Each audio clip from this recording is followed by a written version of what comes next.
Boa noite, pessoal. Sejam bem-vindos ao workshop Preveja Atividade Humana usando o Random Forest. Esse workshop tem esse nome meio misterioso, né? Preveja Atividade Humana, mas daqui a pouquinho vocês vão saber do que ele se trata. Espero que todos estejam animados para aprender um pouco sobre ciência de dados e sobre como criar modelos para ajudar na tomada automática de decisões. Esse workshop assume que você tem alguma experiência, nem que seja pouca, com as principais bibliotecas para se trabalhar com ciência de dados em Python, que são o NumPy e o Pandas. A gente também vai usar o Scikit-learn, mas você não precisa se preocupar se essa for a primeira vez que você usa essa biblioteca. A gente vai aprender sobre uma das principais tarefas de predição e aprendizado de máquina, que é a tarefa de classificação. Na tarefa de classificação, você recebe um conjunto de features, e a partir desse conjunto de features, né, que descreve um objeto, uma pessoa, uma atividade, você quer prever um rótulo, né? Você quer prever a que categoria, né, esse objeto, essas features, pertencem. Para construir o nosso classificador, vamos usar um modelo conhecido como Random Forest, ou em português, floresta aleatória. Esse modelo é baseado em um conjunto de árvores de decisão. Fabrício?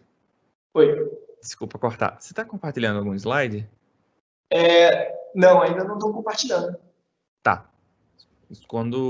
Só lembrando para você, se você for mostrar alguma coisa, você compartilhar a tela. Eu achei que você estava usando um slide para alguma coisa. Tá. Eu vou compartilhar aqui o meu Visual Studio Code, tá? Embora eu não tenha começado ainda a usar ele explicitamente. Tudo bem? Tá bom. Obrigado aí pelo aviso, cara. Então, continuando, a gente vai usar esse modelo chamado Random Forest, tá? E ele é essencialmente um conjunto de árvores de decisão. Árvore de decisão também é um modelo de aprendizado de máquina, e ele funciona, né, como o próprio nome diz, como se fosse uma árvorezinha, onde você tem uma raiz no topo, e essa raiz, ela basicamente olha para uma das features do seu dado e decide, por exemplo, se o valor dessa feature for menor do que 10, ele vai para o canto direito, se ele for maior do que 10, ele vai para o canto esquerdo. Né? Maior ou igual a 10 vai para o canto esquerdo. E aí você vai percorrendo, né, essa árvore, olhando sempre para feature, para as diferentes features do seu dado, e no final dessa árvore tem uma folha, né, ele vai cair numa folha e vai dizer o seguinte, olha, 90% das amostras que caíram nessa folha pertencem à categoria A. Então, essa árvore de decisão retorna como previsão para o seu dado, categoria A. O Random Forest é essencialmente um conjunto dessas árvores, né, uma floresta de árvores de decisão, e cada uma dessas árvores vai, de maneira independente, fazer uma previsão, e o Random Forest combina essas previsões. Em geral, uma maneira de combinar previsões quando você está tratando de um problema de classificação é olhar para a maioria. Né? O que a maioria das árvores previu? Bom, para esse workshop, a gente vai usar dados de sensores como aqueles que estão presentes nos smartphones de hoje em dia, para tentar reconhecer automaticamente a atividade física sendo desenvolvida por um indivíduo. Então, basicamente tem Desculpa, estou acertando aqui a câmera. Basicamente tem essas medições que são feitas a partir dos sensores de um celular, e a gente quer saber o que o indivíduo está fazendo. Tá? Então, a previsão de atividade humana que a gente vai fazer hoje é justamente isso. Olhar para os dados sensores e classificar, né, que atividade é essa que o indivíduo está fazendo. Mas, embora a gente vá olhar para esse problema especificamente, não se preocupe, porque os conceitos e as técnicas que a gente vai ver aqui se aplicam a qualquer outro problema de classificação. Tá? Para dar um pouquinho mais de contexto, né, imagine que você é um cientista de dados de uma empresa fictícia, a Contoso Behavior Systems, que quer desenvolver uma ferramenta de inteligência artificial para fazer esse reconhecimento de atividade. Né? Então, é como se vocês fossem criar um aplicativo no celular para fazer recomendações para o usuário com base naquilo que ela está fazendo agora. Então, se eu estou andando, ele pode me dar recomendações, sei lá, para fazer o tracking, né, de quanto eu andei, ou tocar uma música. Então, baseado na atividade que eu estou fazendo, eu poderia fazer uma recomendação, né, para o usuário. As atividades que a gente vai considerar são 6. Tá aqui, eu vou marcar. Caio, me avisa se a fonte estiver muito pequena, por favor, tá? Você pode aumentar um pouquinho? Posso aumentar um pouquinho, perfeito. Valeu.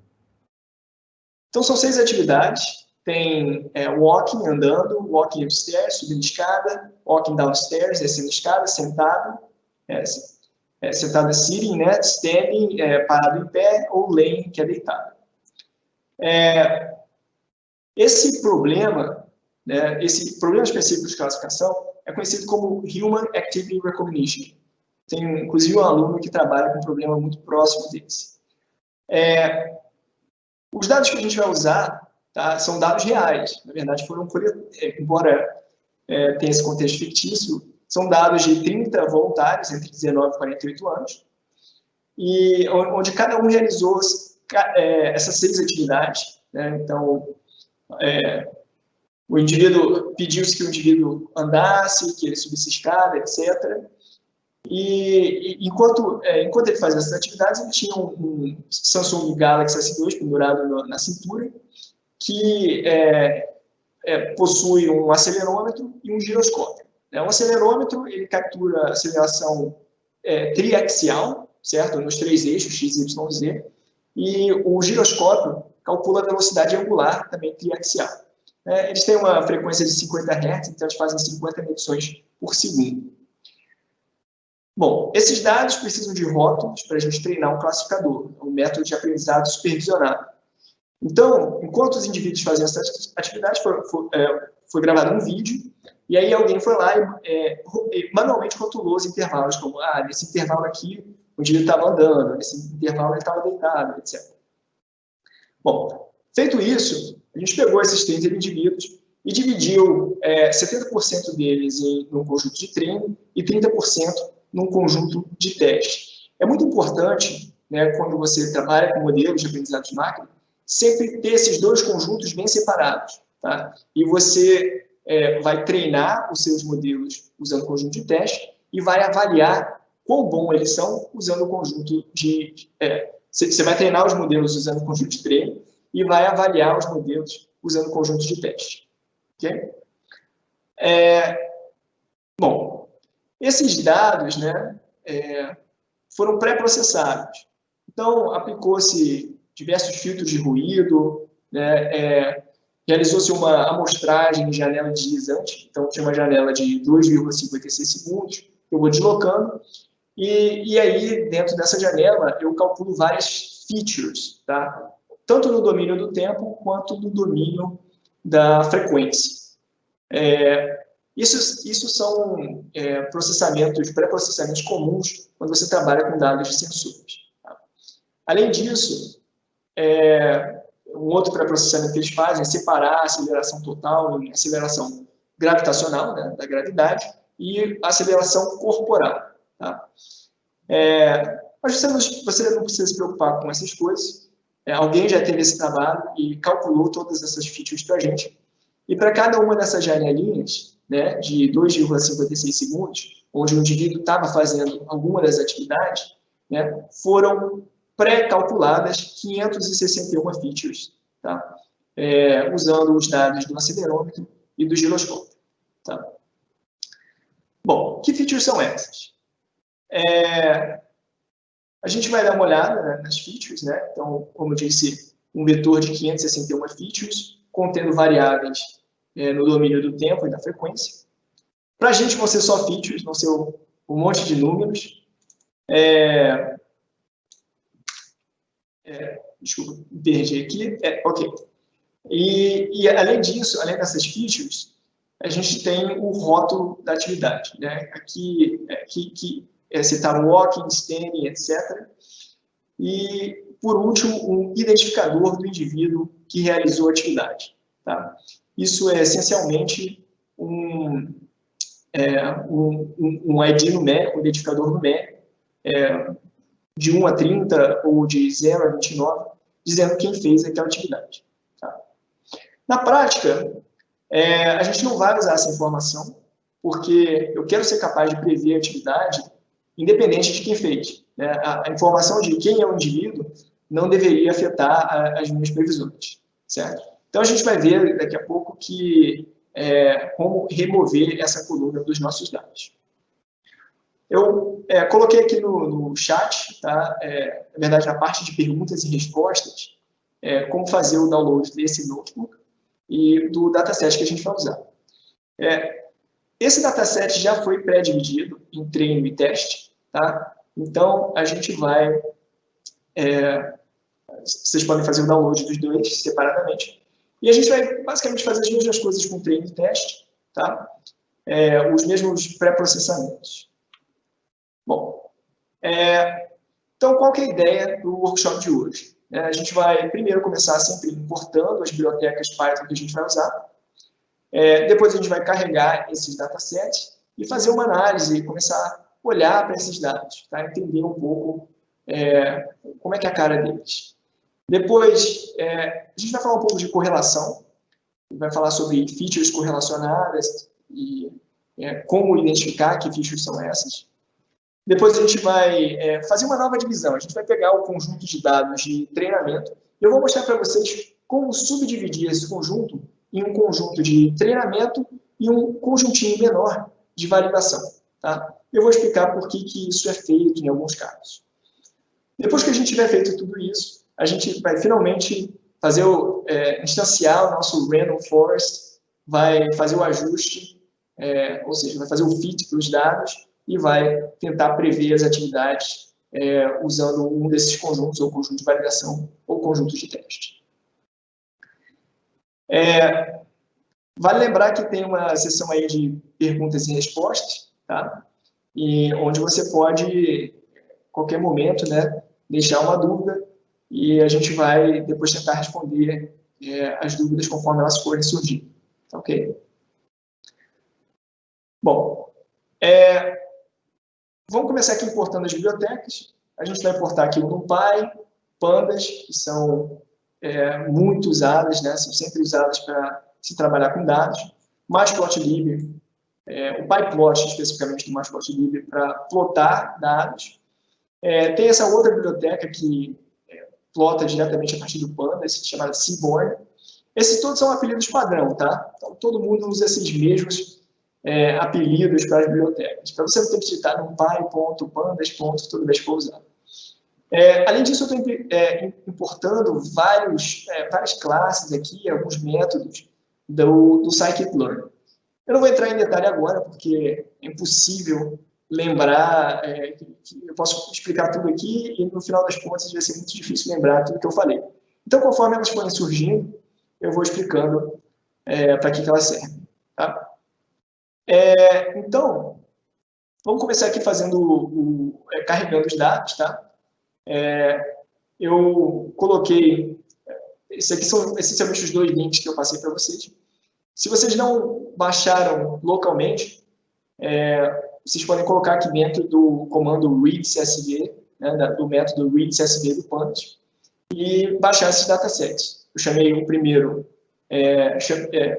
atribuí esse data frame, que eu li aqui, a uma variável train, e esse segundo a uma variável test. Tá?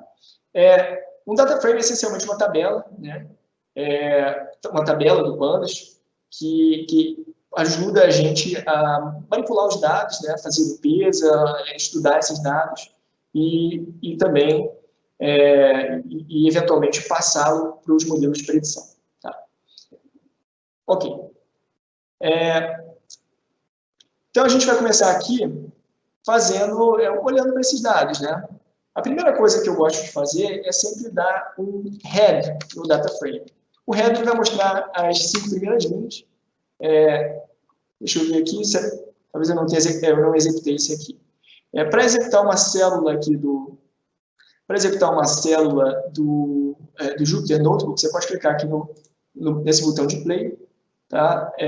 Ou apertar Shift Enter, ele vai executar. Então, eu vou eu também não tinha carregado ainda os dados. Agora que eu estou fazendo isso aqui, ele vai fazer o download direto do link, né, e vai carregar os dados. Tá? Se você tiver, se a gente tiver algum problema para baixar esses dados, eu também tenho a dizer aqui localmente. Tá? Bom, finalmente, agora que eu executei as duas linhas anteriores, as duas células anteriores, eu posso dar um train.head. E como a gente tem um outro comando aqui embaixo, tá? Para que o Jupyter imprima, eu tenho que digitar print. Eu tenho que colocar ele dentro de um print. Bom, tá aqui. Essas aqui são as 5 primeiras linhas, tá? E a gente, eu falei para vocês que tem 561 colunas, 561 features, que correspondem a todas essas colunas aqui. Em algum momento tem reticência, para dizer que continua, né? Muitas e muitas colunas. Além disso, a gente tem uma coluna identificando o indivíduo, tá? Então, essas 5 primeiros registros correspondem ao indivíduo 1. E a atividade que ele estava fazendo em cada janelinha dessa de 2,56 segundos. Tá? Então, eu estava aqui em pé. Tá? Se você quisesse, ao invés de imprimir as 5 primeiras, imprimir as 10 primeiras, você poderia ter colocado 10 aqui. Ou se você quiser imprimir um sample, tá? Aleatório nessa tabela, você pode escrever sample e colocar quantas você quer imprimir, por exemplo, 5. Tá? A gente pode fazer, aí você vai ver que agora os números dos registros, eles não são mais 0, 1, 2, 3, 4. Tá? Essas aqui são as linhas que a gente imprimiu. Vamos dar uma olhada, então, nessas features aqui. Deixa eu descer um pouquinho para ver um pouquinho melhor. A gente tem aqui aceleração corporal no eixo X. Isso aqui é uma média calculada para aquela janela, né? Para essa janela aqui. Aceleração corporal no eixo Y, aceleração corporal no eixo Z, tem aqui desvio padrão, né, tem o Mean Absolute Deviation, né, que é uma média é uma medida de variação também, tem o máximo naquele intervalo, e tem tem outras features complicadas aqui que estão associadas ao giroscópio. Como eu falei, para a gente a gente vai assumir que alguém teve o trabalho de extrair features que são informativas a respeito da atividade, tá? E a gente vai ver como brincar com essas features aqui, tá? Bom, uma coisa que eu não fiz aqui, mas você pode fazer a mesma coisa para o teste, tá? Só copiar e colocar teste aqui no lugar, tá? E aí você vai ver que as features do teste são exatamente as mesmas, tá? A única diferença é que a gente tem apenas 30% dos dados no conjunto de teste. Uma coisa que sempre é útil fazer é verificar se eu tenho valores nulos nas colunas. Tá? Quando você tem poucas colunas, a gente pode fazer essa verificação coluna por coluna. Tá? Mas quando a gente tem... Vou tirar o print, que é só uma coisa, só um comando. Quando a gente tem 563 colunas, você não vai querer imprimir um vetor de 563 posições. Tá? A gente pode chamar essa função isNull do DataFrame, que diz aqui, ó, ela retorna um booleano com o mesmo tamanho do objeto, indicando se os valores em cada célula são NA, né? Se são missing values, valores ausentes. Beleza, mas isso aí vai me dar uma tabela, né, gigantesca, para a gente pegar e simplesmente, eu quero perguntar se tem algum true nessa tabela, tá? Porque se tiver algum true, quer dizer que existe algum valor nulo. A maneira de fazer isso, se você colocar simplesmente N, ele vai fazer coluna por coluna, tá? Então, o ideal é você converter isso aqui para usar ponto values, para a gente converter isso aqui para um NumPy array, tá? E no NumPy array, o N, ele sempre olha para a matriz inteira. Ele olha para a matriz inteira, e se tiver algum true, ele vai retornar true. Então, o fato de que ele retornou false indica para a gente que não existe nenhuma variável, nenhum valor nulo dentro do nosso DataFrame. E você pode fazer a mesma coisa com o texto. Tá? Então, vou fazer aqui train data has null values, né? tem valores nulos. Aí você pode fazer a mesma coisa para o texto. Tá? Ok, uma outra função que ajuda bastante a gente nessa análise inicial é a função info. Vamos ver o que a função info faz. Eu apresentei ela no último workshop, mas quem não estava no último workshop vai poder descobrir agora. Ela diz aqui, né, quantas linhas a gente tem no nosso data frame. Ele diz que a primeira coluna é essa daqui, a última coluna é essa daqui. Tá? Esses são os nomes das colunas. E ele diz também que eu tenho 561 colunas do tipo float, uma do tipo inteiro, que é aquele subject, né, um indivíduo, e uma do tipo objeto. O que é essa coluna do tipo objeto, Muralha? Quando você tem uma string e cria um data frame usando uma coluna de strings, ele vai transformar essa coluna de strings em um NumPy object. Tá? Ele vai transformar cada string em um NumPy object. Essa é a maneira como o NumPy representa strings. Como o NumPy é aquilo que roda por baixo, né, do pandas, é isso que acontece. Então, essa aqui é a nossa coluna activity, né, atividade. Dá para ver também o espaço de memória que é usado. E aí, se você rodar a mesma coisa para o teste, você vai ver que o treino usa 31 MB de memória e o teste usa 12, quase 13 MB de memória. Como eu falei lá atrás, a gente vai remover a coluna subject, tá? Porque isso aqui não deveria afetar, né, o meu modelo. Na verdade, o meu modelo não pode usar isso, né? Porque depois eu vou pegar esse aplicativo e vou rodar esse aplicativo no celular de alguém que eu nunca vi antes. Como é que ele vai fazer essa previsão? Ele não vai poder usar o identificador do indivíduo. Só recapitulando o que a gente fez até agora, né, eu carreguei o dataset, olhei esse dataset com head e com sample, e também com info, para entender um pouquinho dessas, de que tipo de valores, né, eu tenho em cada uma dessas colunas. Vamos remover, então, agora essa coluna subject. Tá? Para remover, a gente pode usar a função drop do data frame.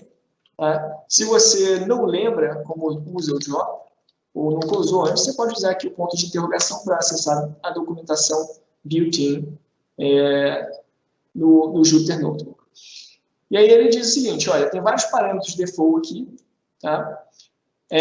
Mas a gente quer fazer um drop em uma coluna. Então, a maneira mais simples de fazer isso é colocar aqui, listar, usando o parâmetro columns, as colunas que a gente quer apagar. Então, a gente quer apagar a coluna subject. Activity é aquilo que a gente quer prever. Então, está aqui. Eu vou imprimir usando print, que aí ele faz uma quebra de linha, fica um pouco mais fácil da gente navegar aqui. Agora, a gente tinha, as duas últimas colunas eram subject e activity. Tá? Agora a gente tem activity e antes dela a gente tem angle. Então dá para ver, né, que ele apagou essa coluna. Só que tem um problema aqui, né? Se você não colocar in place, esse drop não vai afetar a variável train. Ele simplesmente gera um outro data frame, uma cópia do data frame, sem aquela coluna. Então é importante que você coloque in place igual a true, ou então atribua o resultado dessa chamada à variável train novamente. Tá? Então a gente pode fazer isso aqui. Tá? Eu poderia ter colocado print, mas tem uma célula aqui que foi destinada para isso. Então a gente dá um print aqui no train. E aí a gente vai ver que, de fato, a coluna subject sumiu. Tá? Se não tivesse coluna subject, se a gente tivesse escrito com letra maiúscula, ele não iria encontrar e daria uma mensagem de erro. Tá? Eu não vou repetir tudo aqui para teste, porque essencialmente é a mesma coisa. Tá? Vou pular isso aqui, que não é tão importante para a gente hoje, e vou falar de um conceito importantíssimo, tá? Que é o conceito de reescalar os dados. Eu imagino que alguns de vocês aí de casa já tenham ouvido falar de reescalar os dados, né? Se você lê ou se interessa por ciência de dados. E talvez tenha uma ideia de para que o que ele é, mas não sabe exatamente para que serve. Sabe que todo mundo usa, mas eu vou tentar explicar um pouquinho para vocês sobre isso. A ideia de reescalar um conjunto de dados é você pegar cada feature, tá? E transformar a escala dela. Então, se ela ia de Por exemplo, né, sentimento. O sentimento, às vezes, tem uma escala entre -1 e 1. -1 extremamente negativo e 1 extremamente positivo. E aí você pode reescalar esse sentimento para 0, 1, se você quiser. Tá? A maneira como a gente faz essa reescalação é basicamente subtraindo uma constante e dividindo por outra constante. É quase como fazer conversão de Celsius para Fahrenheit. Você está indo de uma escala para outra escala. É a mesma coisa. Né? Tinha até aquela formulazinha, né? C sobre 5 é igual a F menos 32 sobre 9. Bom, existem vários tipos várias formas de você reescalar os dados. Tá? E o objetivo, essencialmente, é você ter um conjunto de dados melhor de se trabalhar. Tá? Mais fácil de você treinar o modelo, fazendo com que o modelo gere previsões melhores. A gente vai falar de duas formas de se reescalar os dados: padronização e normalização. Vou começar pela normalização, que é mais fácil. Tá? Normalizar quer dizer alterar para uma escala comum. Tá? Então, você pode ter features que estão em diferentes escalas. Né? Por exemplo, quando você tem um dataset de cálculos, você tem número de assentos, está lá entre 2 e 7, 2 e 8, e você tem velocidade máxima, está entre 150 e 150 km por hora. Tá? Claramente, essas duas features estão em escalas muito diferentes.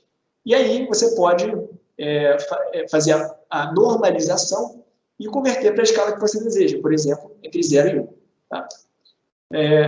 Então, esse é o processo de normalização.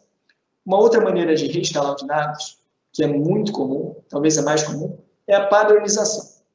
Quando você padroniza uma feature, você quer que ela tenha média 0, tá? E que ela tenha desvio padrão igual a 1. Como é que eu faço para fazer com que minhas features tenham média 0? Basta você subtrair, você calcula a média daquela feature e subtrai aquele valor de cada um dos elementos. Tá? E aí, essa nova coluna vai ter média 0. Bom, e como é que eu faço para ter desvio padrão igual a 1? Você calcula o desvio padrão e agora divide cada um dos elementos pelo desvio padrão. Ah, mas eu não vou lembrar disso, eu não vou saber fazer isso aí. Não tem problema. O scikit-learn implementa vários métodos para você transformar os dados. Um deles é o Standard Scaler, tá? Que faz justamente isso, essa padronização dos dados. Mas como é que eu escolho? Né? Será que eu devo padronizar? Será que eu devo normalizar? A minha experiência é que padronizar é muito mais comum. Em geral, você usa o Standard Scaler, né? Padroniza todas as colunas. Tá? Observe que as colunas têm médias diferentes, né? Essa padronização é aplicada coluna a coluna. No entanto, ela faz uma suposição implícita sobre aquela feature. Ela supõe que ela segue uma distribuição gaussiana, né? Que é aquela curva em formato de sino, né? Que a gente costuma chamar de distribuição normal. Quando aquela feature não tem uma distribuição gaussiana, essa padronização pode prejudicar o seu modelo. Tá? Principalmente quando você tem valores que são muito maiores do que a média, por exemplo. Né? Você padronizar faz com que esses valores muito maiores do que a média sejam considerados, sei lá, 10 desvios padrão acima da média, alguma coisa assim. Bom, então, deixa eu ver aqui. Padronização é bastante comum, mas tem esse problema. Né? Então, se você imagina que seus dados não seguem uma distribuição normal, você pode usar a normalização. É um pouco confuso isso, né? Se você imagina que seus dados não têm distribuição normal, você usa normalização. Isso é extremamente confuso, tá? Mas a maneira mais simples de você não se confundir é pensar na distribuição gaussiana. Não chama de distribuição normal. Distribuição gaussiana, padronização. Se eu não posso usar a gaussiana, faça a normalização. Beleza. A gente pode ver... Deixa eu ver aqui. A gente pode ver quais são como é que os nossos dados estão distribuídos usando a função describe do data frame. Tá?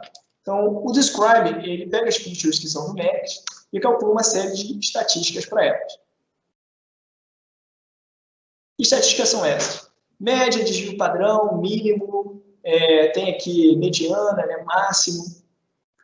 Uma coisa interessante que você vai observar é que nesse dataset, todas essas features numéricas têm um mínimo igual a -1 e um máximo igual a 1. Isso quer dizer que alguém já teve o trabalho de normalizar esses dados para a gente. Não são todas as features, né? Essa aqui, por exemplo, é quase 1, mas na prática não vai fazer diferença para a gente. Tá? Os dados eles estão dentro aí, mais ou menos, né, de uma faixa razoável, tá? De uma escala mais ou menos uniforme entre eles. E a mesma coisa você vai observar se você fizer o teste aqui embaixo. Tá? Bom, isso quer dizer, essencialmente, que a gente não precisa fazer essa transformação para esse conjunto de dados. Mas pode ser que para outros conjuntos isso faça muita diferença. Tá? Agora, vamos falar um pouco sobre a nossa variável resposta. Tá? A variável de resposta, que é a variável que a gente está tentando prever. Walking, standing, é a atividade que o indivíduo está realizando. A gente viu que ela era a última feature que aparece lá no nosso dataset. Se você quiser ver a que tipo ela pertence, você pode dar um tail no dtype. Deixa eu ver aqui se é dtype ou dtypes, né? Ponto tail. Tail mostra a cauda, né? O contrário do head, ele mostra o finalzinho daquela lista para a qual você está olhando. Né? Então, a gente vê aqui, ó, activity é do tipo object, que a gente já tinha visto. Né? Você pode, inclusive, rodar esse código aqui, que eu não vou entrar em detalhe, para ver se tem outras variáveis do tipo object, mas a verdade é que só tem uma, que é activity. Tá? Bom, e aí, o que a gente vai fazer agora? Né? A gente vai dar uma olhada, vamos dar uma olhada de novo aqui como é que esse activity está preenchido. Então, vem aqui em train, activity, e vou dar um header. Tá? E a gente vê que é uma string. Só que, se você pegar e tentar treinar o modelo lá do scikit-learn usando essas strings, ele não vai funcionar. Ele não sabe trabalhar com essas strings. O que a gente tem que fazer é um mapeamento, tá, dessas strings para um label, né, um rótulo numérico. Tá? Então, a gente vai botar standing como sendo, sei lá, 0, sitting como sendo 1 e etc. Para isso, a gente pode fazer isso manualmente. Tá? A gente cria lá um dicionário, vê quais são as atividades, tá? E a gente pode... deixa eu mostrar aqui como é que as atividades estão distribuídas. Tá? A gente pode usar aqui o value counts para mostrar isso. Então, tenho 1.407 linhas que correspondem ao indivíduo deitado, 1.374 em pé, etc. Tá? Então, a gente pode mapear cada uma dessas strings para um número, entre 0 e 5, e aí substituir a nossa coluna activity no data frame. Mas é claro que e todo mundo tem que fazer isso em algum momento, tá? Todo mundo que trabalha com dados categóricos, e aí criaram essa classe aqui para facilitar a nossa vida, chamada Label Encoder. O que ele faz é justamente codificar, criar uma codificação para os labels. Tá? Esse aqui eu importei lá do scikit-learn, lá no início, e aí eu instanciei de LE. E aí, quando eu faço um fit, usando essa coluna aqui, ele basicamente vai olhar para a coluna, vai ver quais são as diferentes strings que eu tenho lá, e vai mapear, vai escolher o mapeamento de cada uma das strings que a gente viu aqui, para um ID numérico, começando em 0. Então, ele vai chamar... A gente pode depois até ver, se vocês tiverem curiosidade, do que ele chamou de 0, o que ele chamou de 1, etc. Tá? A gente tem como obter esse mapa depois. Mas isso aqui, ele só cria um mapeamento, tá? A gente não alterou ainda a coluna Activity. Para alterar, eu tenho escrever esse laço aqui, onde x vai primeiro ser a variável train, depois vai ser a variável test. E aí a gente está preenchendo essa coluna Activity, tá? Com a coluna anterior transformada usando o label encoder. Tá? Então a gente pega a coluna, chama o label encoder transform, e aí ele vai basicamente substituir standing pelo número correspondente ao standing e assim por diante. Tá? A gente pode ver aqui, eu vou essa célula, né? Vamos ver aqui o resultado. Vamos olhar agora o que tem dentro de Activity. Posso dar um head, né? Mas o head não é muito interessante porque a gente viu que as primeiras eram standing, se não me engano. Vou dar um sample e colocar aqui o número de elementos, 5. Então a gente vê aqui, né, que tem aqui atividade 5, atividade 0, né, etc. Tá? A gente que é curioso aqui, né, para a gente tentar identificar o que são cada um desses aqui. Então, de repente, se a gente mandar imprimir isso aqui, o label encoder em si ele não mostra, né? Vamos ver se tem algum parâmetro aqui que mostre para a gente, né? Talvez o get params, talvez ele mostre aqui para a gente o que é cada uma das atividades, né? Também não mostrou. Tem um jeito mais simples aqui da gente fazer isso aqui, né? Eu posso passar aqui, de repente, string para ele, standing, e a gente vê como é que ele chamou o standing. Standing é 2, por exemplo. Tá? Talvez tenha uma outra forma aqui, olhando a documentação, você pode descobrir de como imprimir direto todos os mapeamentos do label encoder. Tá? Bom, se você fizer a mesma coisa para o... Aqui eu chamei de X, né? Mas tecnicamente deveria ter chamado de treino. E aí a gente pode fazer a mesma coisa para o teste. Tá? Só substituir aqui train por test. Beleza. Observa que isso aqui é um passo fundamental. Se a gente não fizesse essa transformação, não seria possível treinar o nosso modelo. Antes da gente treinar o modelo, sei que vocês devem estar ansiosos para isso, vamos falar um pouco sobre correlação, tá? E por que correlação é importante. Assim, certamente você já ouviu falar de correlação, né? Você sabe o que quer dizer quando coisas estão correlacionadas, né? Mas na estatística, o que quer dizer correlação? Correlação, ele se refere a uma relação mútua, né, de associação entre um par de variáveis. Tá? E ela geralmente é usada para expressar a força da relação entre uma variável e outra. Tá? Então, a correlação pode ser positiva quando essas variáveis tendem a mudar na mesma direção, né? Tendem a andar juntas. Quando uma sobe, a outra sobe também. Quando uma é menor, a outra é menor também. Um exemplo, piloto de avião. Digamos que uma variável seja o número de horas voadas e a outra variável seja a habilidade daquele piloto. Tá? Isso não quer dizer, eu não estou dizendo que necessariamente a pessoa que tem mais horas voadas, né, ela pilota melhor. Mas essas coisas têm uma correlação, certo? A gente espera, né, que quanto mais horas voadas, melhor seja a habilidade do piloto. Tá? E no sentido contrário também, menos horas voadas, menos habilidade. Correlação negativa, né? Correlação também pode ser negativa. Por exemplo, a sua idade e um exemplo aqui um pouco absurdo, né? A sua idade e o tempo livre que você tem. Quando a gente era criança, a gente tinha todo o tempo do mundo, né?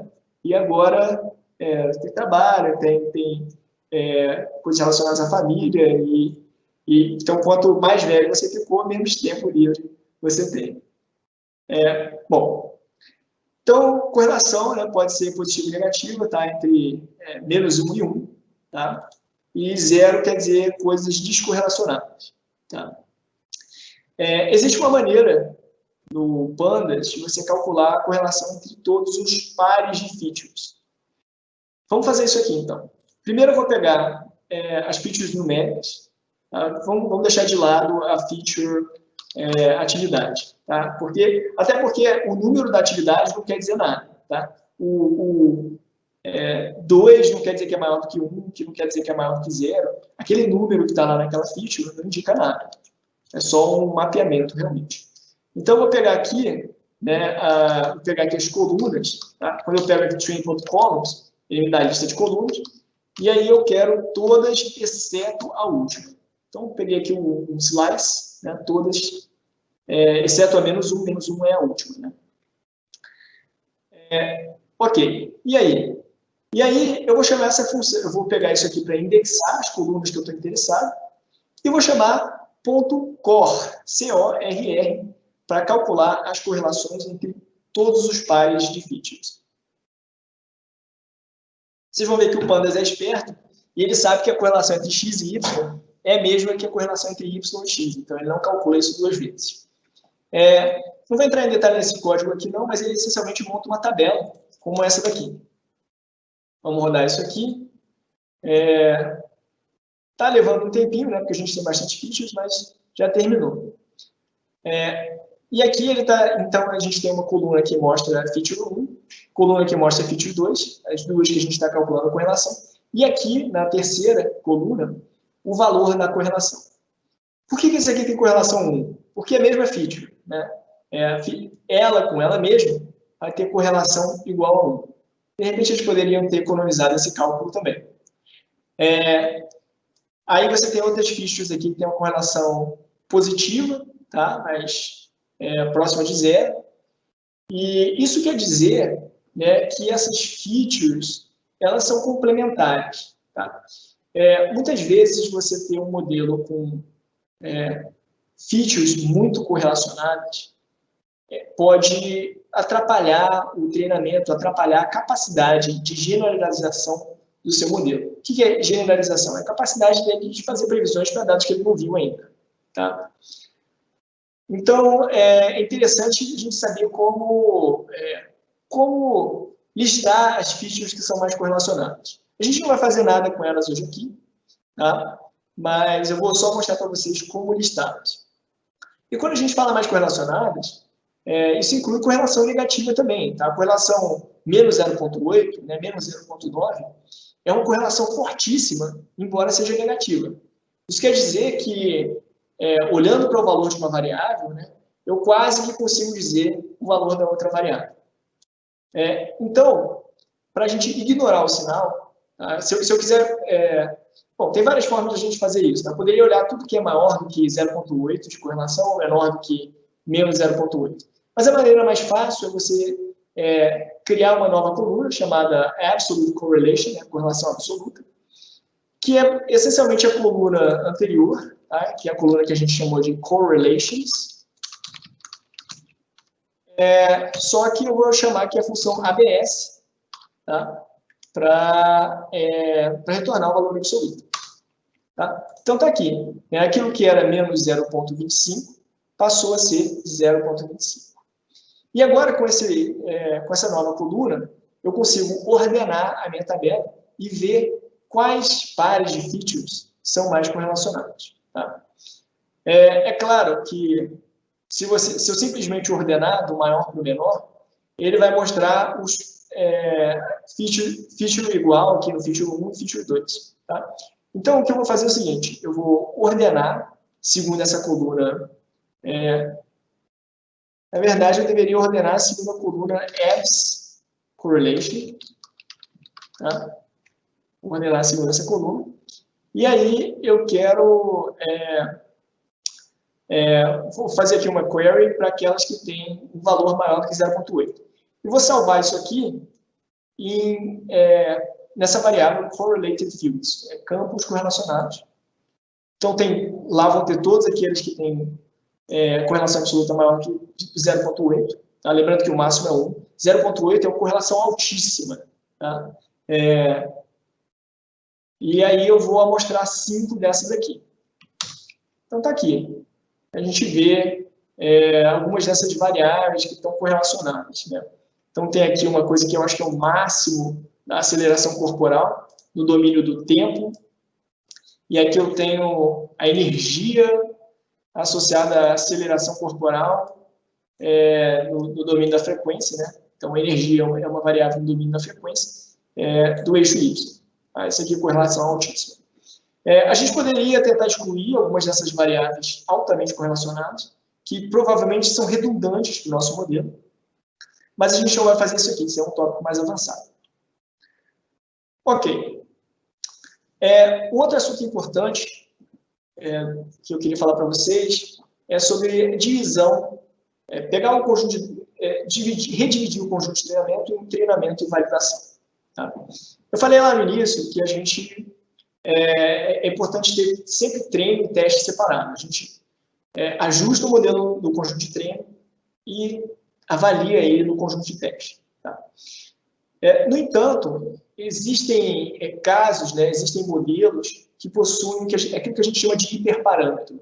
Você não consegue decidir qual o melhor valor do hiperparâmetro simplesmente dando os dados para ele. Fala assim, ó, tá aqui os dados, descobre aí qual o melhor valor do hiperparâmetro. Tá? Um exemplo disso a gente vai ver a constante de penalidade, o termo de penalidade da regressão logística. Não vou falar muito sobre isso porque o modelo de hoje não é regressão logística. Mas o fato é que alguns modelos, né, inclusive o Random Forest, tem diversos hiperparâmetros. E aí a gente quer, basicamente, testar qual o desempenho desse modelo com diferentes valores de hiperparâmetro. Então, eu coloco lá hiperparâmetro, escolho lá o hiperparâmetro. Por exemplo, profundidade máxima da árvore. Aí escolho 5. E aí eu quero testar esse modelo, mas eu não posso usar o conjunto de teste ainda. Tá? Então, para isso, como é que a gente faz isso? Vou pegar o conjunto de treinamento e vou redividir em treino e validação. Tá? Bom, vamos ver como fazer isso, então. Existem várias maneiras de você dividir um conjunto de dados. Tá? É o que a gente chama de fazer um split. A maneira mais simples é você embaralhar a ordem, né, das linhas, e aí você pega digamos que a gente queira dividir em 70-30, 70% para treinamento e 30% para validação. Então você pega os 70% primeiros, bota no treino, 30% restante coloca em validação. Quando você está trabalhando com dados de classificação, onde as linhas têm um rótulo associado, às vezes você quer que a proporção dos rótulos seja igual no conjunto de treino e no conjunto de validação, ou no conjunto de treino e no conjunto de teste. E, para isso, a gente tem que usar um split um pouco mais sofisticado, que é chamado stratified split, é o split estratificado. O que é esse negócio de estratificado? Poxa, parece super confuso. Não é confuso, não. Basicamente, você está pegando seu conjunto de dados e dividindo em extratos, segundo, por exemplo, o label activity, né? aquele valor de 0 a 5 que a gente construiu, que a gente criou usando o label encoder. Então, para cada um desses subconjuntos, quando eu chamo Stratified Shuffle Split, ele vai pegar e vai colocar 70% no treino e 30% no conjunto de validação. Aí eu vou para o outro conjunto, né? Vou para o outro extrato e faço a mesma coisa. Aí no final eu junto todos os conjuntos de treino e o conjunto de validação. Então essa função aqui com esse nome gigante, Stratified Shuffle Split, faz justamente isso. Ela vai dividir o seu conjunto de dados, vai fazer um split, considerando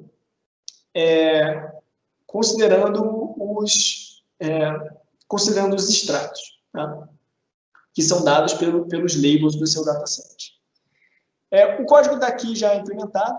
Tá? Eu basicamente instanciei um objeto desse tipo, né, desse Stratified Shuffle Split. E aqui tem uns detalhes aqui sórdidos que eu vou fazer vários splits, né, tá aqui com 3 splits. Então, eu tenho que... Isso aqui na prática é um iterador.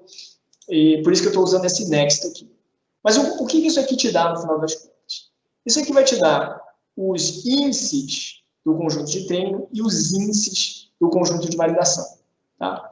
Para que a gente construa o nosso as nossas fichas de treino, nossa variável resposta de treino e os correspondentes aqui de validação, a gente vai ter que usar esses índices. Tá? Então, eu vou pegar lá o nosso conjunto de treino, tá? E eu vou olhar aqui para as colunas contendo features, que a gente chamou de feature calls, e vou, na verdade, eu quero começar aqui em cima, tá? Treino. E vou olhar para pegar esses índices aqui. Né? Para eu selecionar os índices dentro, para eu selecionar as linhas a partir dos índices em um data frame, eu tenho que usar um ponto lock com um colchete aqui. Cuidado para não colocar parênteses, que não vai funcionar. Tá? O que a gente está fazendo, então, é pegando esse conjunto de treino e estou redividindo, tá, em conjunto de treino, usando esses índices, e conjuntos de validação. Eu vou fazer a mesma coisa aqui com o YTrain, só que agora eu vou passar especificamente a coluna Activity. Tá? E aqui embaixo eu faço a mesma coisa, só que agora usando os índices de validação.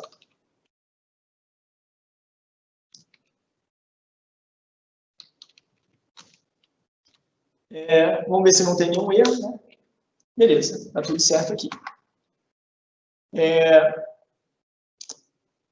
Ok, e agora a gente pode verificar se a distribuição dos rótulos, né, quantos por cento tem de cada rótulo, está igual no Y de treino e no Y de validação. Então, a gente vê aqui, tem 19%, né, do tipo 0, quase 18,7% do tipo 1.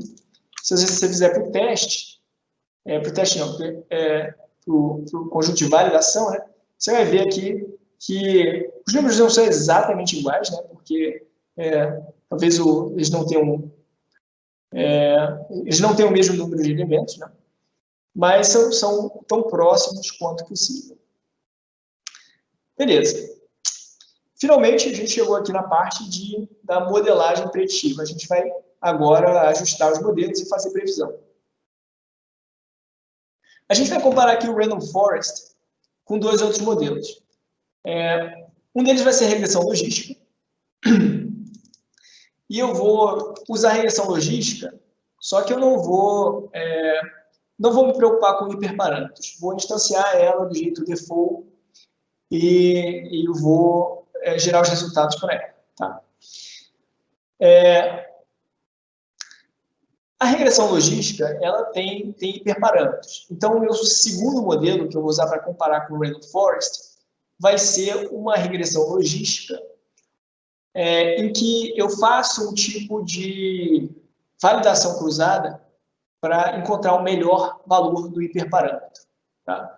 A gente poderia fazer isso usando o nosso conjunto de validação, conjunto que a gente criou ali anteriormente, mas eu vou fazer, para facilitar, né, na verdade esse notebook, ele foi construído assim, ele já usa uma função do scikit-learn que treina o Logistic Regression com a validação cruzada. Então vamos ver que funções são essas. LR vai ser a variável onde eu vou salvar a nossa regressão logística. L2 vai ser essa regressão logística que usa a validação cruzada para testar 10 diferentes valores de penalidade L2. Tá? L2 é um tipo de penalidade que leva em consideração o quadrado dos valores dos coeficientes. Tá? E aí ele tem aqui, divide em 4 folds e faz esse processo que a gente fez, né, com o split automaticamente aqui. Tá? Uma coisa que a gente vai ver, tá, é que essa função aqui leva bastante tempo para executar, por causa desse processo aqui da validação cruzada. Eu vou reduzir aqui um pouco o número de iterações do algoritmo, vou reduzir aqui um pouco o número de valores que ele vai testar, porque senão a gente vai ficar rodando aqui durante 10 minutos. Tá? Eu acho que não chega a 10 minutos não, mas é um tempo considerável. Bom, e o Random Forest? O Random Forest eu vou chamar aqui o Random Forest Classifier. Tá? Random Forest Classifier porque a gente está trabalhando com problema de classificação. Se fosse um problema de regressão, onde eu quero prever um valor numérico, eu teria usado o Random Forest Regression. E aí, ele tem aqui vários parâmetros também. Então, você pode usar a interrogação para... deixa eu ver se ele autocompleta aqui para mim. Não está mostrando, né, mas você pode usar a interrogação para ver que parâmetros ele tem. Um deles é o N_estimators, que é o número de estimadores que ele vai usar. Mas o que é esse negócio de estimadores? Estimadores são quantas árvores de decisão ele vai usar. Lá no início do workshop, eu expliquei, né, que o Random Forest usa várias árvores de decisão, e esse aqui vai ser o número de árvores que a gente vai usar. Então, digamos que o default é 100, vamos treinar aqui com 10, depois a gente vê se faz alguma diferença usar mais. Tá? Bom, agora que a gente instanciou, observa que a gente nem passou os dados ainda para fazer o ajuste, para fazer o fitting. Né? Agora sim eu vou chamar lr.fit e eu vou passar aqui os dados de treino, x-treino e y-treino. Mesma coisa com o Random Forest. A chamada aqui é padrão para todo mundo, não muda nada. Inclusive para esse que usa a validação cruzada.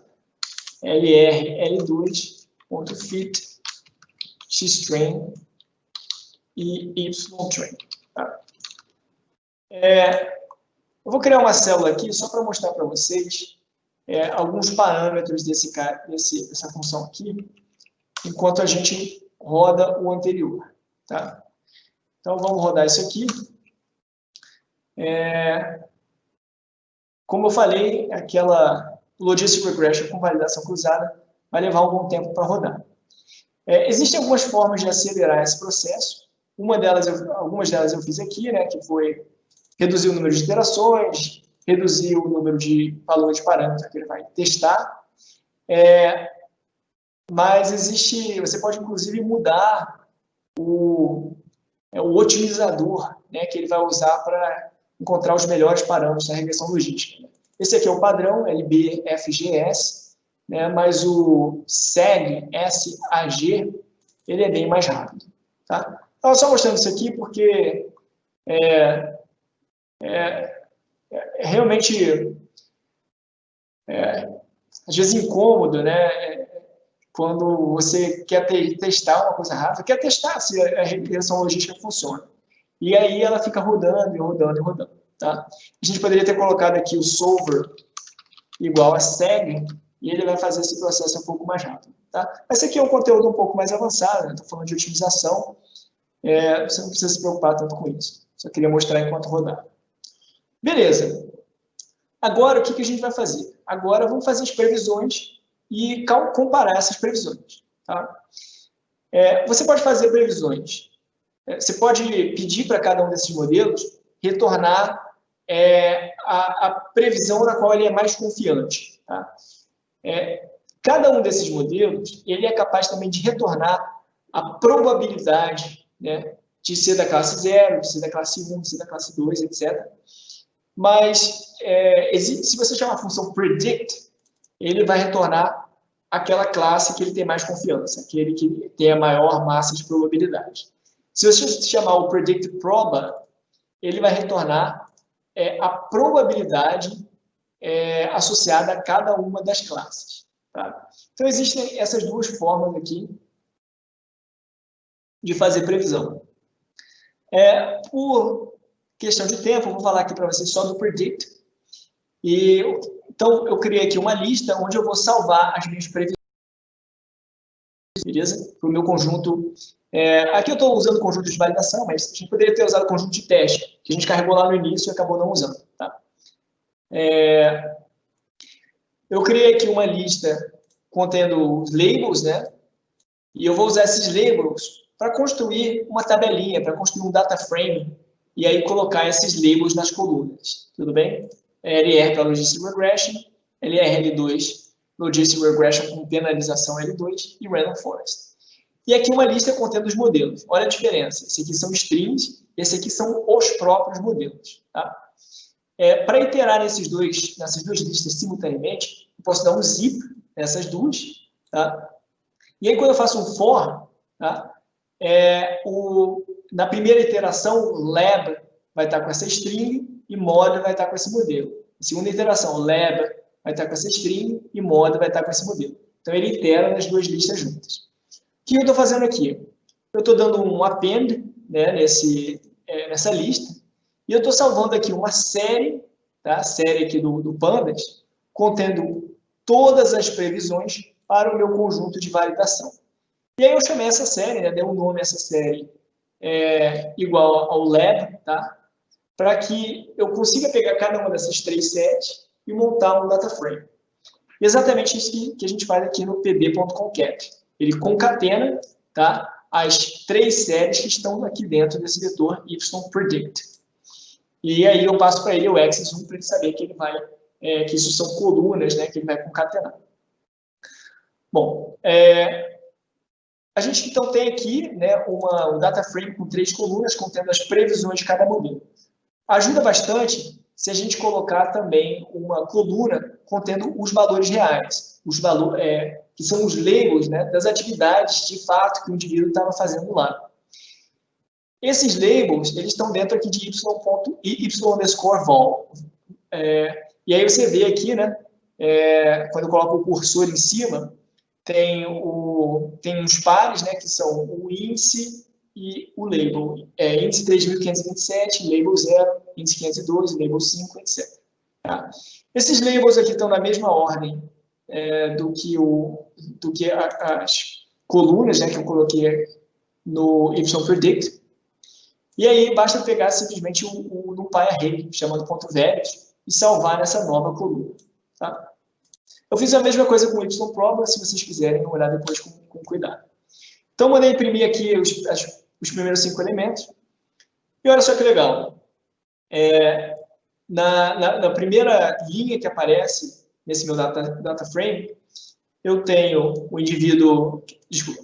Eu tenho a atividade prevista pelo Logistic Regression, pelo segundo Logistic Regression, pelo Random Forest, exatamente iguais à atividade que de fato foi realizada. Tá? Eu não lembro agora 0 o que é, a gente pode até olhar, se vocês quiserem, na documentação do Label Encoder, como é que a gente faz para mapear isso aqui de volta. Né? Eu acho que deve ter, talvez seja útil fazer isso aqui, né? Label Encoder, e eu acho que tem uma transformação inversa. Tá? Eu acho que se a gente passar aqui, de repente, o yPredict, talvez funcione. Vamos ver se funciona. Não, acho que a gente vai ter que passar coluna por coluna. Tá? Então, se eu passar aqui, por exemplo, true, se não funcionar, depois eu vejo com vocês a documentação disso aqui. Vamos ver se isso aqui funciona. Funciona. Né? Então, de repente, eu poderia usar o inverse transform. Né? E eu sei que aqui, 0 é lane, 5 é walking upstairs, para poder converter isso aqui de volta. Tá? Bom, então essas aqui são as previsões. Só que são só as 5 primeiras linhas. Né? Não sei nem quantas linhas aqui nesse conjunto aqui de validação. É claro que não faz sentido você olhar uma por uma e ver qual modelo está indo melhor. Né? O que faz sentido é a gente pegar cada uma dessas colunas e comparar com a coluna true. Certo? Vamos fazer isso, então, para a coluna do Logistic Regression. Tá? Vou pegar aqui no yPredict, eu tenho LR, e vou comparar célula por célula, né? Registro por registro, com a coluna true. E aí ele vai me retornar aqui uma lista dessas aqui. Cuidado para não achar que é tudo true, tem aqui umas reticências, a gente não sabe o que tem aqui nas reticências. E a gente pode calcular uma média dessa coluna true. Né? True, ele vai ser convertido para 1, false para 0, e quando a gente calcula a média, a gente vai ter a média, a fração de acertos. Tá? Então, isso aqui é uma série, né? Posso chamar direto o min a partir dela, e ele vai me dizer que o Logistic Regression acertou em 98,46% dos casos. E o Logistic Regression L2? 98,27%. Bom, esse resultado aqui foi pior do que o Logistic Regression sem nenhuma cross-validação. Né? Isso aqui aconteceu basicamente porque eu fiz essas alterações aqui para reduzir o número de valores que ele ia testar e reduzir o número de iterações do algoritmo de otimização. Se você tiver tempo, né, roda esse aqui com os parâmetros originais, que são 10 e 120, você vai ver que esse segundo modelo é um pouco melhor do que o primeiro. Mas e o Random Forest? Vamos ver o Random Forest, então. O Random Forest fez um pouquinho pior, foi 97%. E eu posso dizer para vocês por que isso acontece, né, e dar algumas sugestões de coisas que vocês podem tentar depois. Tá?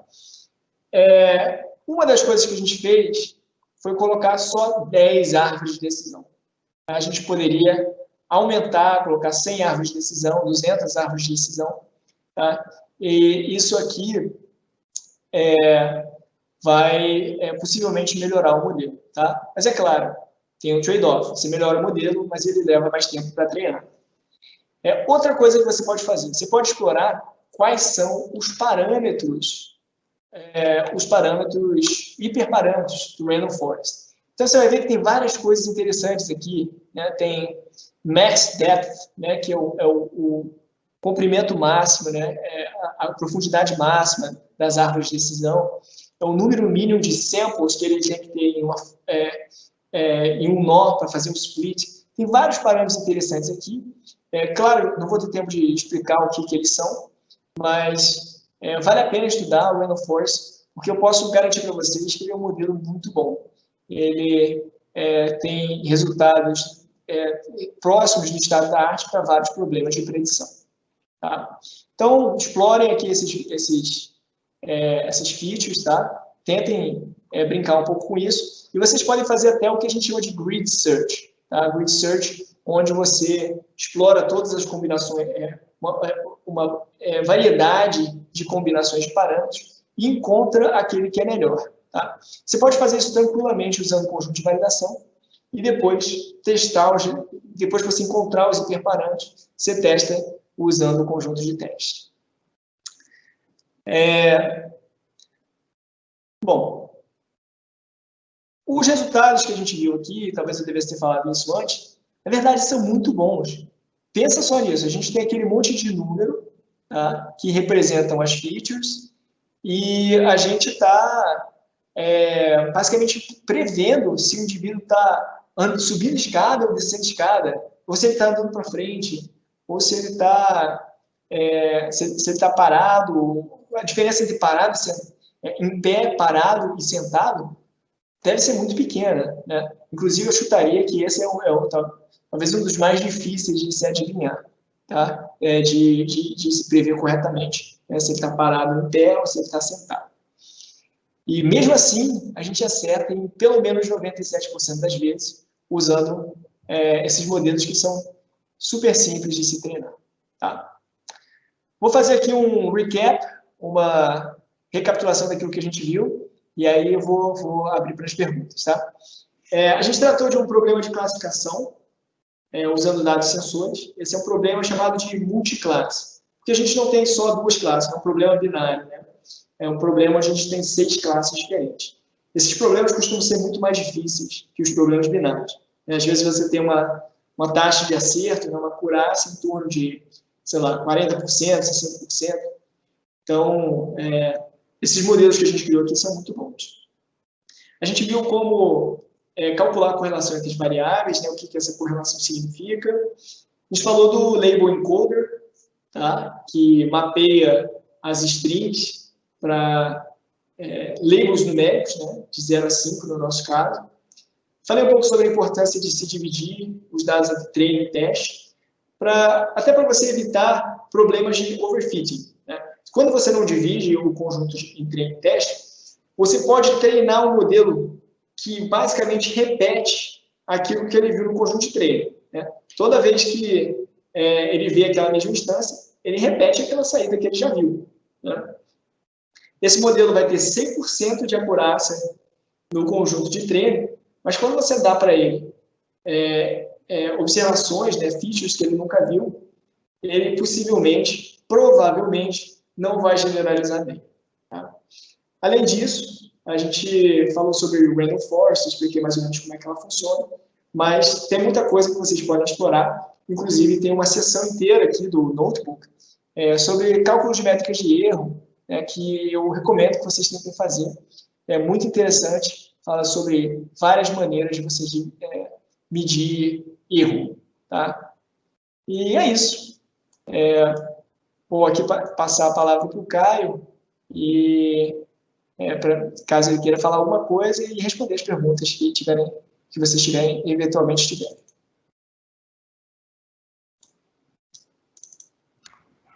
Galera, vocês estão me ouvindo? Vocês estão me ouvindo? Sim, estou te ouvindo. E aí, galera, tudo bem? Primeiro eu queria agradecer, Fabrício, a sua presença e a participação. Inclusive, já adiante que deixaram um comentário lá no Meetup, eu achei engraçado, dizendo que estava muito bom o workshop. Não sei se a Margarete está aqui, mas enfim, eu achei só curioso, assim, não tinha nem acabado, mas a galera já tinha comentado lá. Legal. Que bom. Bem, pessoal, esse tempinho eu queria convidar vocês a deixar alguma dúvida, fazer algum comentário, enfim, a gente vai ficar aqui uns 2 ou 5 minutinhos vendo se tem algum comentário extra. Nesse meio tempo eu queria convidar quem não está ainda a entrar. Eita, eu acho que vocês não estão vendo ainda a minha tela. A gente está vendo, sim. Não, agora foi. Assim. Eu queria convidar vocês a entrarem no nosso Meetup. Eu não sei se quem está aqui, com certeza deve estar lá, mas como esse material vai ficar gravado e disponibilizado no nosso YouTube, eu convido vocês a entrarem no nosso Meetup, ver os nossos eventos. A gente tem um calendário enorme de vários eventos acontecendo toda semana. E enquanto a galera não responde, eu já vou adiantando um pouco a parte de pesquisa de satisfação. Todos os eventos que a gente faz, a gente deixa um código ou deixa um link para uma pesquisa de satisfação. E aí eu convido vocês a deixarem... Acho que vocês estão vendo minha tela, beleza. Eu convido vocês a deixarem um feedback falando o que é que vocês acharam do evento, o que é que poderia ter sido melhor, enfim, a opinião de vocês em geral. O link para pesquisa é ak.ms/reactor-pesquisa. O link para o código desse evento em particular é 11886.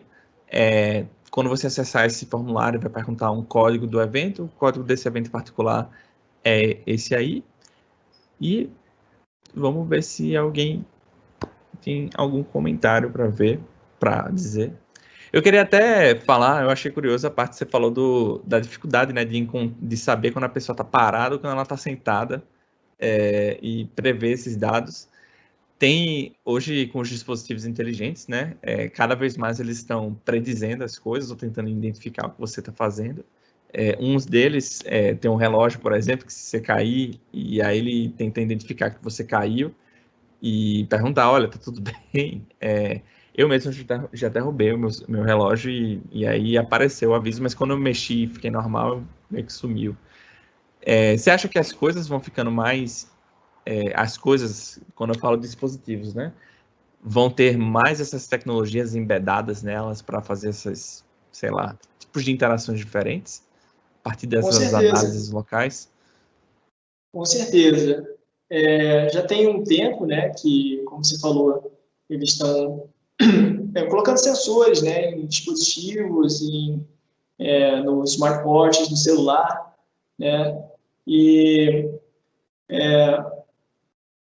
acho que começou-se a colocar os sensores antes de saber como é que esses dados seriam usados, né? Tinha-se a noção de que, ok, a gente vai conseguir construir modelos, eventualmente, que vão poder fazer recomendações, poder ajudar em questões de segurança de idosos, né? Acho que tem muitos dispositivos nesse sentido, né, que fazem não só inferência se a pessoa caiu, né, mas também olha para o batimento cardíaco, né, olha para sinais vitais, e aí informam automaticamente a ambulância, né, o hospital, que pode estar acontecendo alguma coisa, certo?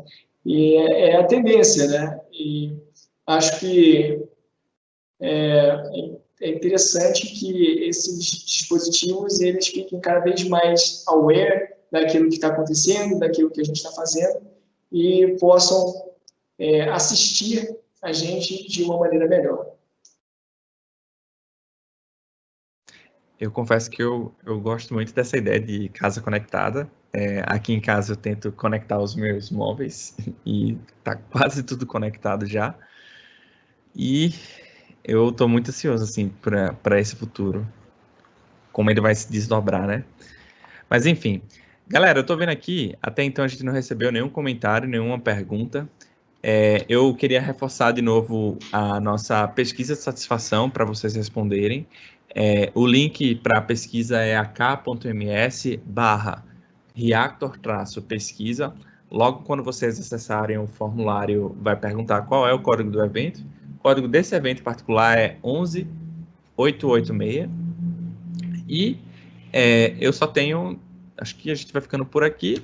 Só tenho a agradecer mesmo a participação de vocês, o tempo de vocês, Fabrício por estar aqui com a gente de novo. A galera que já deixou comentário lá no Meetup, depois puder responder a pesquisa, seria ótimo. E a gente tem um próximo encontro na semana que vem.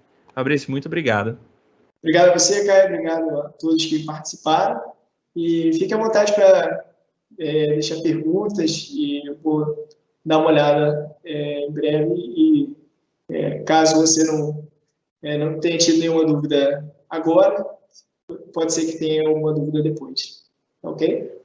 Espero que tenham gostado. Beleza, galera. Até a próxima. Tchau, tchau.